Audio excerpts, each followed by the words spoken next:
isang karakter din sa kasaysayan ang hindi natin dapat kalimutan. Oras na para babae naman ang bumida. Na ito ha, trivia lang, which took 10 years in the making. 10 years siyang ginawa. Muli natin siyang mapapanood ngayon at muli natin makikilala si Gregoria de Jesus o Kaoryang, ang lakambini ng Katipunan. Ako po si Ellen Ongkeko Marfil, isa pong filmmaker, at ako po'y nakikiisa sa inyo. Nagkaroon ako ng pagkakataon makasama at makita yung kung gaano kasaya at gaano kakulay ng kanilang parada. Katulad ho ng parada nyo, tuwang-tuwa ako kasi napakarami, na merong paninindigan. Ang sigaw po nila nun, one movie at a time para mabago ang isipan ng mundo.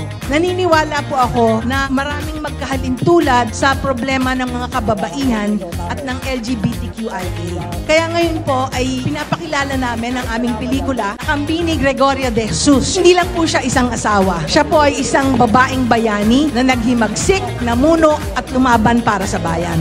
Na makita natin ang kasaysayan natin sa perspektiba naman ng kababaihan, ng isang leader na ina ng revolusyon. Naniniwala po kami na lahat tayo, lahat po kayo dito ay lakambini.